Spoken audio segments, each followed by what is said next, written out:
All right, we got a 2006 Toyota Prius. We have the brake ABS issue where the ABS motor wants to keep running even after the car's shut off, and I guess the triangle comes up. I've done a few of these on the Lexuses and other Toyotas. Sorry, somebody's walking down the street. Anyway, we're going to go ahead and change. It's a brake actuator, they call it. Some people call it the ABS module. You do have to take the inverter off under the hood to get to it. It's kind of an involved job. I think I think he said he paid $1,200 for it. You probably find one used. I don't know. It seems like once these get up to about 200, somewhere in the 200,000 range, they start failing. At least that's been my experience. So if you get a used one, maybe try to find one with low mileage or something, or one's been already replaced. This guy did get a genuine Toyota one, so he paid quite a bit of money for it. I guess he expects his car to last quite a bit longer. It's got like 230,000 on it, I believe. So anyway, first thing we're going to do is just go in the trunk and take the battery power off, because we're going to be messing with the inverter and all that. And I'd rather get that disconnected and be safe with all that. So we'll go in the trunk next and disconnect the two batteries, the big hybrid battery and then the regular 12-volt battery. And then we'll move back up to the front where we need to work for the remainder of the time. Also, before you do this job, you probably will need a pretty good scan tool to do the bleed procedure. Because what it does is it bleeds each wheel one at a time, and it pulses that brake actuator and kind of helps you purge the air out of it with a scan tool. If you don't have a scan tool, I don't know of like a backyard method of bleeding them out. I mean, there might be, but I always use a scan tool. So either you have to have access to a good scan tool or know somebody or have a good scan tool, I think, to do this job properly. There may be some way to bleed this out without that, but I don't, like I said, I don't know what that would be. So you have to do your own research on that. So anyway, we're going to move the trunk real quick. I'll show you how to disconnect the two batteries, and then we'll come back up front. All right, the first thing I'm going to do is just disconnect the little 12-volt battery. You got this white connector up here, and there's a clip underneath it, or like a tab. Push up on that and pull it out, and then that will, it's kind of long, and that'll pull, disconnect your 12-volt, and then we got the big main hybrid battery over here. And on this, I believe, it's been a while since I've done one of these. I think you pull up. Yeah, you pull up and then kind of out this way, and that disconnects your hybrid battery. So what you're doing, this is closed. Put your finger in this right here, pull up on it, and then push it out towards the left, and that will disconnect your hybrid battery. So anyway, we got so now all the power is disconnected. We'll move back up to the front and start taking this inverter and all the stuff we need off to get to that ABS, or the actuator, brake actuator. All right, so the first thing I like to do when I do these is take the wiper motor and assembly out, and you need a 14mm socket and a ratchet that works.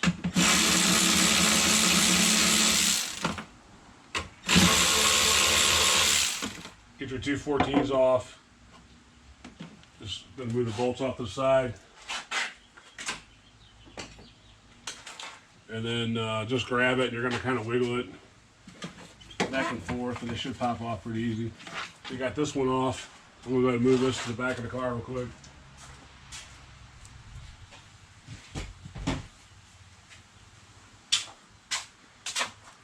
All right, and then we got the relay box down there. We have to take, I think those are 2 10s, and we'll get that off next. So let me get the tools. All right, before I get too far, I forgot to remove the left side wiper. You got to take a little screwdriver and pop off the cap, and then go ahead and take that 14mm off.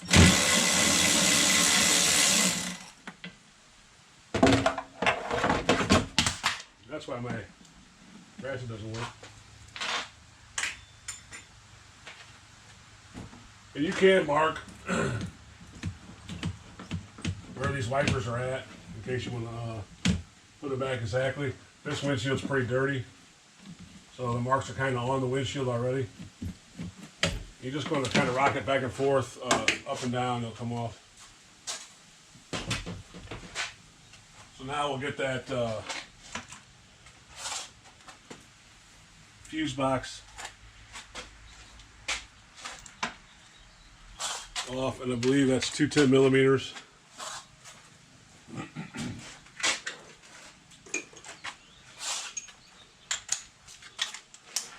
And then we'll start removing this panel.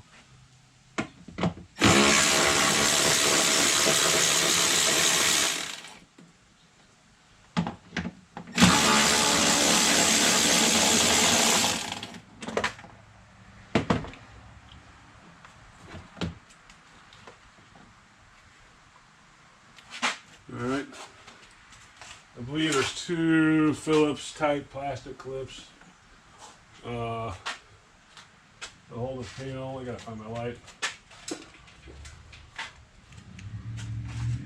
No, this one's just a regular. Some of them have Phillips screws. This one has just a little pop clip.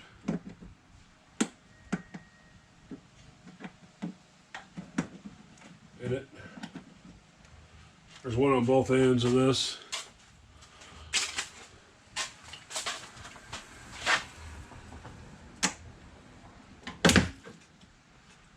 Okay.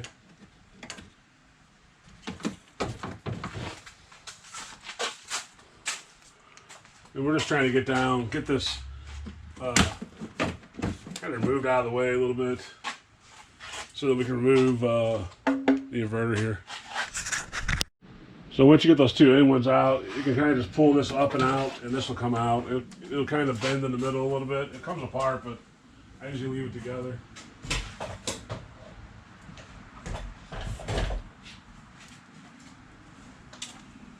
Now we got to take this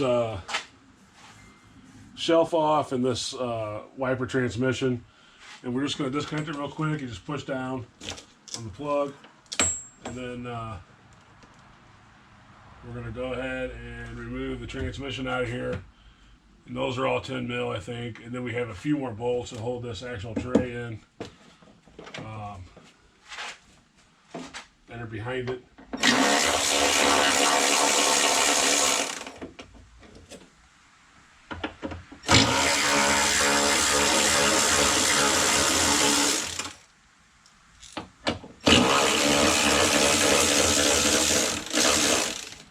A little bit rusty on these cars. I haven't worked on one of these in about a year.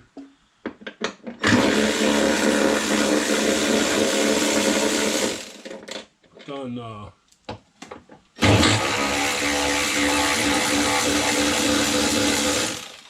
decent amount of work on these cars, but I don't. And then once you get that out, this comes off, and then we have some more 10 millimeters for this actual tray here that we have to get off.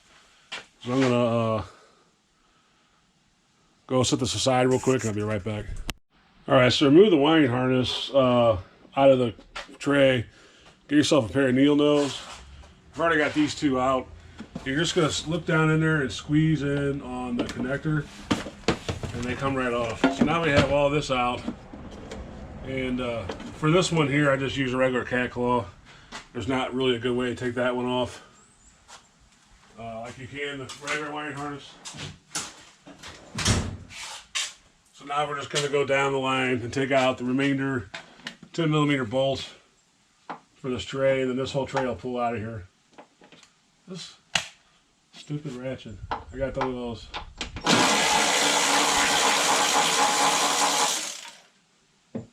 I have no luck with Milwaukee batteries or the aftermarket batteries.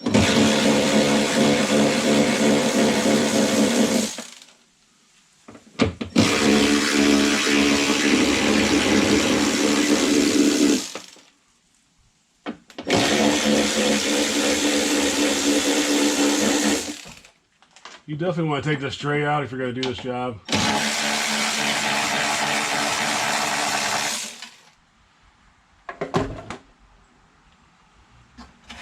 Gives you all kinds of access. You probably could do it without taking it out. I don't know. I've never tried it, but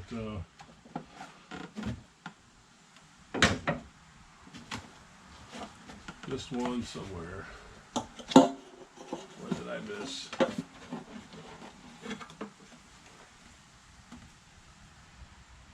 Missing something.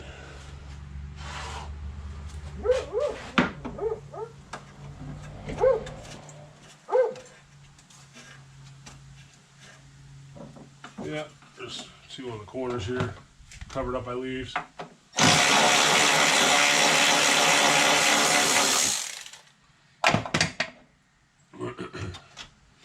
Getting over a cold, so sorry if I cough a little bit. I haven't been sick in 2 years, so I was due.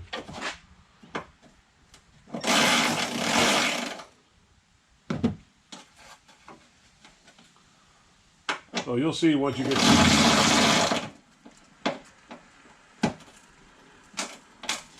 this tray out.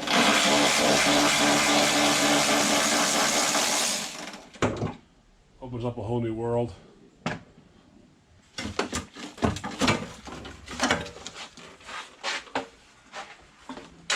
We'll go ahead and put this off to the side and put the bolts off to the side, then we'll come back.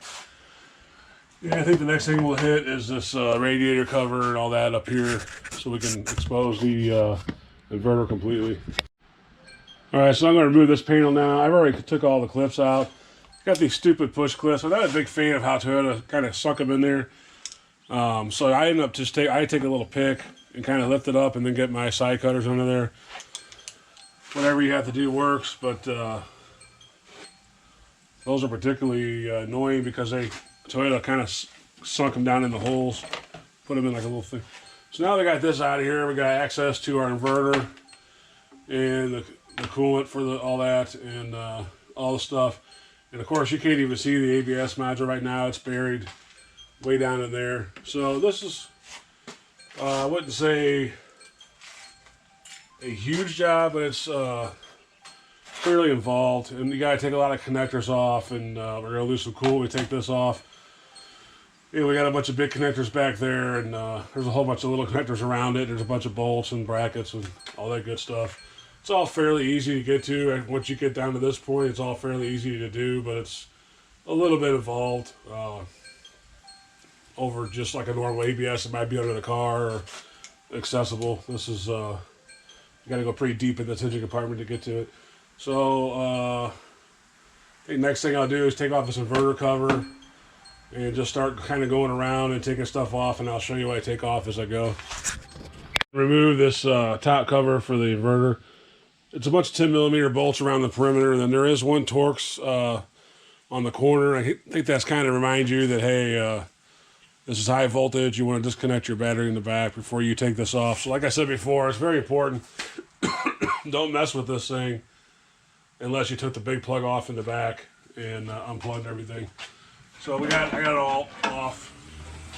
And get down to here. And the reason why we're doing that is we have to take some of these connectors off. There's a bunch of them in there, then over here, just kind of around the perimeter of it and stuff. There is a few inside it we have to get to. So I'm just going to put all my bolts inside the cover here and set off to the side. And then we'll go through and start disconnecting everything. And I'll show you what I'm taking off as I go. That way, you know what direction to go with it. So I think the next thing I might do is take apart. All right, so once you get the cover pulled off, in no particular order, but this is the way I do it. I take these three off here. All these are just put your finger in there and push on the clips, and then you have these three wires that come off. This one here, I think this one.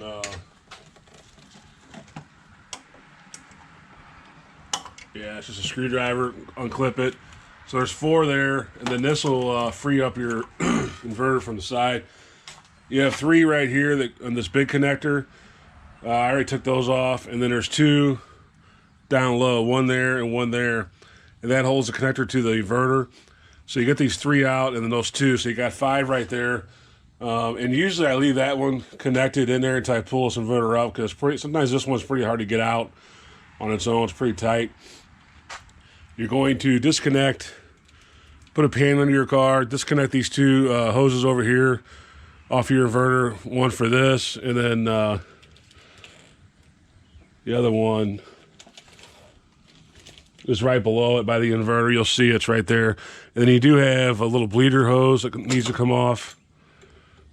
And then that'll be all the hoses, the actual coolant hoses that go to the inverter. And like I said, put a pan under your car. That way you can catch all the coolant.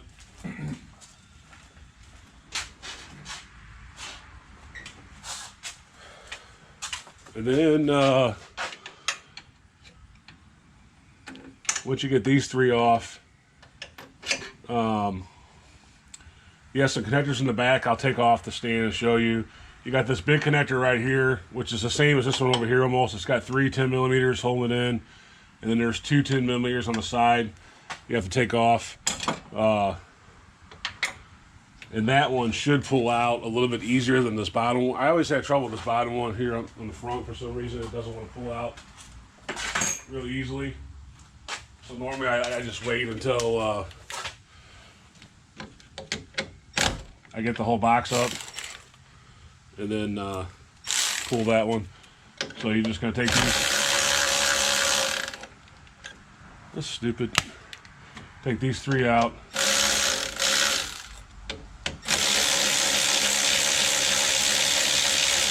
I had the worst luck. And you got the 2 on the side right here.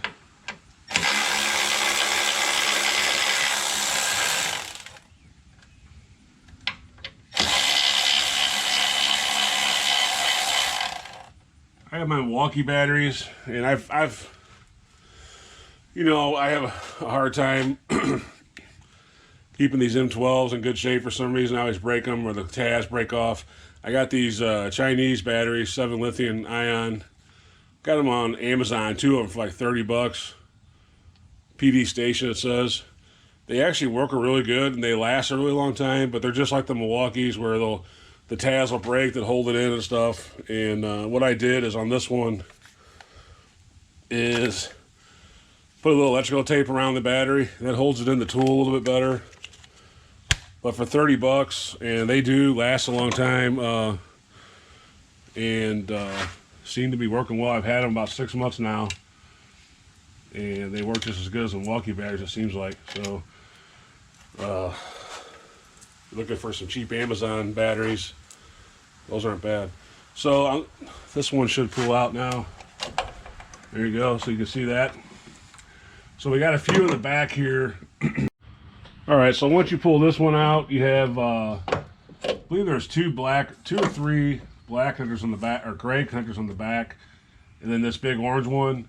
Which the big orange one, you just push in on these tabs. This one's kind of a pain. There's 2 tabs. You push in on them and pull it out, and then there's two or three in the back, gray ones. I'll show you those real quick. I'll get you a closer shot once I get them off. Because if I try to get them off now, I'm just going to be blocking the camera. So let me get those off real quick, and then I'll show you how they come off. All right, so I'm just getting a little bit closer in here. You got these 2 connectors here. You can see there's push tabs on each one. So you just push them in and unplug it. And then you got 2 gray ones down here, and they're the same situation. They're just push tabs. There's one here, and then there's a big push tab on this one. This one I use a screwdriver. I push down on it, and just use a screwdriver and pry it out. So you got those 2 out. And then you'll notice back here where this leaf is at, there's a 12 millimeter bolt. That's the bolt you're going to have to take out to remove the inverter from the bracket. So you have that bolt. You have this one here, which I already took out. And then you have the one in the front here, which my tools are covering. And then we got to get this one off. This connector here. And this one has a little green safety tab. You pull that up and then press in. This pulls off. And I think that's it. If I remember correctly, I think that's all we have left. So let me get a pick and pull this green tab up and pull this off. And then we'll take these 12s out. And this thing should pull out of there. All right, so you have a 12 millimeter bolt in the corner here that holds this bracket. You stick a pin, or a pick, not a pin, into this tab right here when this is down, and then just push this up and then press in on this, and that'll pull that out, shut that out of the way. Now I think all we have left to get this out of here, if I'm not mistaken, is the 312 millimeters. I already took one out right here in the corner. So I think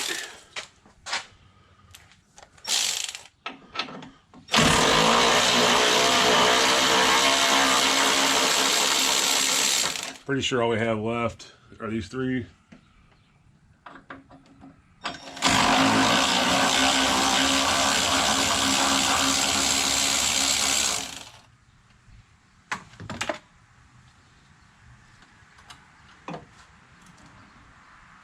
And this thing should pull out of here. Let's see what we got. Yeah. And then we got this connector still here. This is the one I always struggle with for some reason.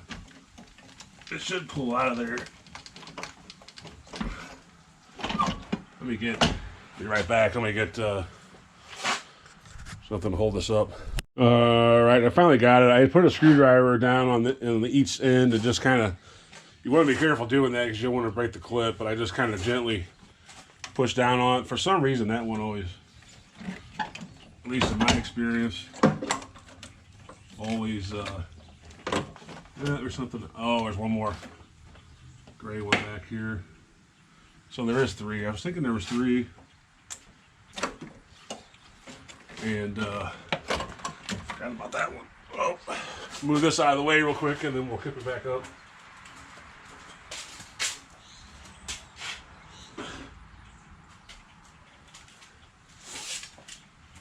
All right, so we're finally down where we need to be. Let me get this cleaned up a little bit and then we'll pick it back up. All right, so I'm just going to kind of give you the lay of the land right now. This ABS pump is bolted to a bracket. There's a bolt right here. There's one right there on the firewall. There's one on the other side. Those two are a little bit harder to get to. Take a pick or a screwdriver. This will be hooked up, and this will be closed. You just get behind here and pull that. And once you get it out far enough, just be careful, don't break it. It'll come away.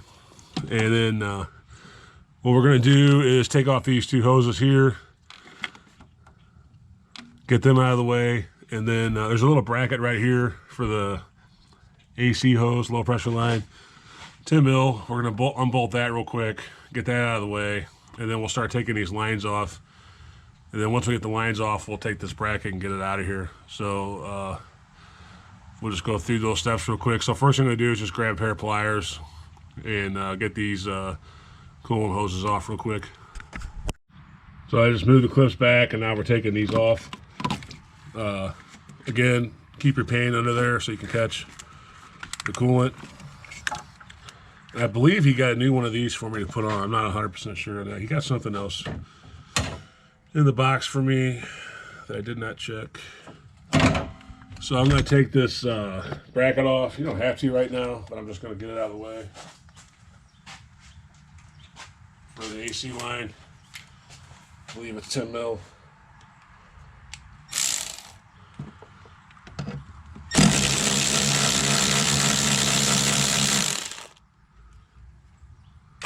That should put us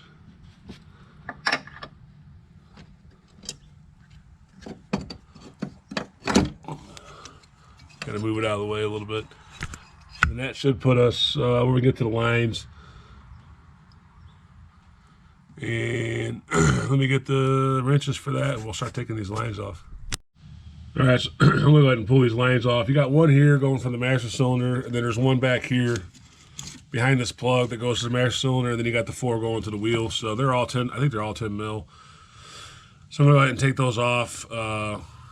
You can't really mix them up, but if you want to take a picture of yours or somehow mark them so you don't mix them up, wouldn't be a bad idea, but you really can't mix them up. They can like pretty much go where they come out of. But that's up to you what you want to do with that.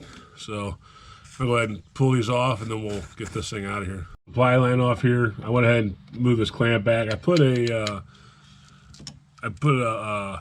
clamp on here to pinch the line off so it doesn't lose all the brake fluid or keep dripping constantly. And then these lines are all loose. There is a little 10mm bolt back here that holds the lines to the bracket. I'm going to remove that, and then we'll start taking this bracket out and get this thing out of here. So I'm just going to remove this 10 bolt that's right here. You can't really see it. It's underneath a bunch of stuff, but it holds all these lines up against the pump. I'm going to take that off, 10 mil, and then we'll start taking these 12s out and get this out of here. All right, so I went ahead and removed it. There is a bolt or a nut back here on the back side of the pump that holds these lines onto the pump. I'll show you that when we get over to the pump, but you have to get a 10mm back here and loosen that. And then, like I said before, you take off the two 10mm for this pump here, or the heater control valve, whatever this is. And then the only other thing I did that's worth noting is these lines get really hung up on it, trying to get it out. So I took the main feed line loose from the firewall, 10 mil, and it let me get enough movement out of these to kind of move them up out of the way. But you will fight it a little bit getting it out. It's just a big, cumbersome, unit and stuff down in there, and everything's trying to hold on to it. Just be careful, take your time, don't bend the lines or anything. So I'll take you over to the bench and we'll check it out. All right, so this is how it would look if it was sitting in the car. And you got your lines right here. And like I said, if you go back here, there's a nut right here that holds the lines onto this pump. And that's what you're going to have to remove to get the lines free from it. And then you should be good to go. And then that bracket bolts here and here. And then this pump just has a few bolts that holds it to this main bracket, and we'll go ahead and take those off and reinstall it. And we are installing a new Toyota genuine dealer part.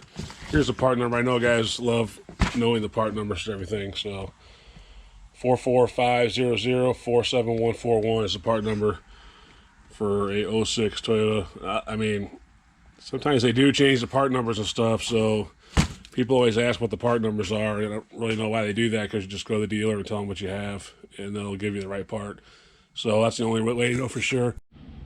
All right, so once you remove the bolts on the side, you have this big weight on the bottom. It's got three 12mm bolts. Those come off, and then your bracket should come loose from your pump, and then you can start putting the new pump back on. All right, once you get it bolted back up to the bracket and everything, leave these little plugs in here. That keeps dirt and stuff out of it when you're putting it back in. So I'm just going to go over and start setting this back in. It's kind of the same as taking it out. It's a little bit tedious, fishing it out. Also, I think there's a bracket we have to transfer over. Let me see real quick. Yeah, we have to transfer this bracket here. This is the one that holds the brake lines to the top. It has to get transferred on. So just make sure you transfer everything, and then it's pretty much just reversal of removal. I'm going to go ahead and transfer it over, and then I'm going to set it in and get it going. And then we will, I'll just pick back up if I see anything that you would maybe need to know if you're putting it back in. But it's pretty much, once you get to this point, you're pretty much just putting it back. And then we'll go over the bleeding one more time, and then we'll finish this out. But like I said, I wouldn't say this is a beginner's job. It's not super hard, but you definitely want to take your time and don't bend the lines when you're pulling this out. And then when you're putting it back in, you want to start the lines by hand and make sure they're started before you start running them down with a wrench or whatever. But yeah, so, and he's also got the inverter water pump, and so I'll show that changing that real quick, since we got it all out. He wanted to change it. He bought a Toyota inverter water pump, so I'm going to go ahead and show you that real quick, and then we'll set this back in and get it going, and then pick it back up. All right, so we got it all set back in there. One thing I will point out real quick, if you haven't done this before, is when you put the lines back in, start from the bottom and go up. It makes it easier to get to the fittings, at least in my opinion. That's like, even when I take it off, I start from the top and go down. It just gives you a little bit of extra room to be able to put the fittings in. Make sure you do those hand tight before you don't want to cross thread those. That's a huge issue if you do that. And then other than that, we're almost done. I got to put that heater control valve back together. And then you just want to double check everything, triple check everything before you put the inverter back in, because you don't want to take it back out, you know, work backwards. So anyway, that's where we're at on this. I'm going to plug it in, tighten up the bolts, put that heater control valve back on, and then we'll put the inverter back in. All right, so I'm just going to add a few more things to this. I went ahead and put the inverter back in and got it all bolted up and back together. Just got to put the cover on it. Usually before I put the cover on, I take the air hose and blow it out real good, just in case some coolant got in from the hoses being off. The other thing I would say, before you take the converter off originally, before you start working on it, you can also take your multimeter and check. These two leads here come to the little battery.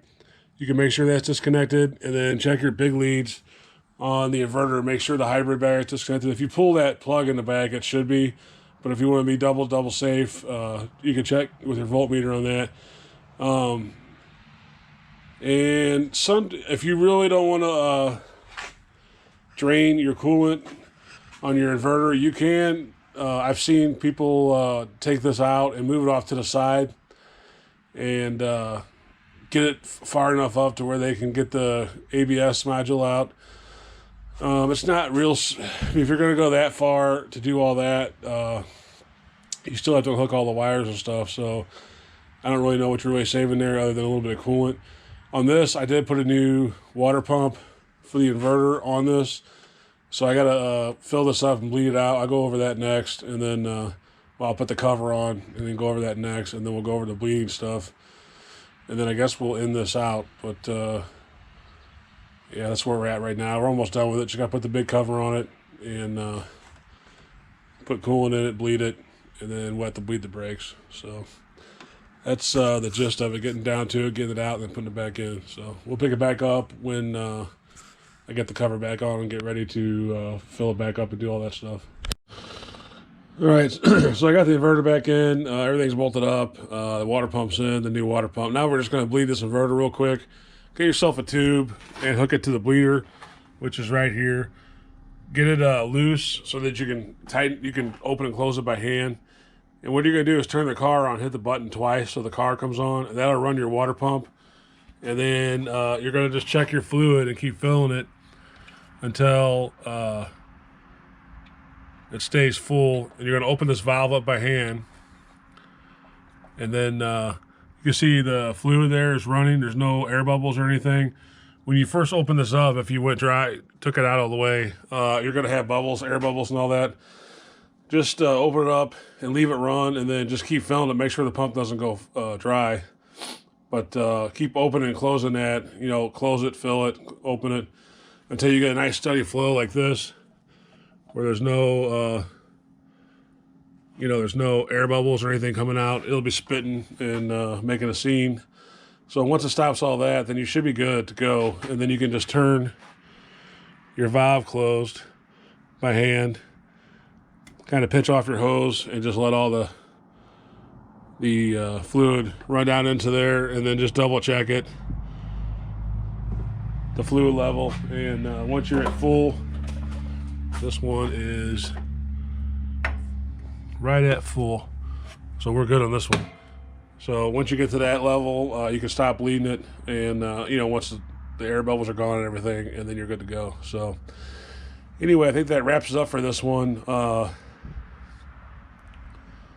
Can't think of anything else to cover with it. There is a resistor that we have to look at that's under the dash. You can check it with an ohm meter if you can find the plug. I might go over that real quick and show you where that's at.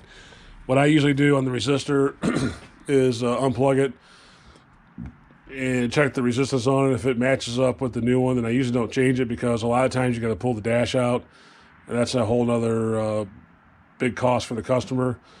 If the resistor's still good, then I let it go, and if it's not, then we'll have to pull the dash or part of the dash and get under there. I'll show you where that's at if I can get my camera up there, and then explain that, and then we'll go from there. But anyway, actually, I think I might make a separate video on that. I don't know. I'll figure out what I'm going to do. But either way, thanks for watching, and as always, God bless.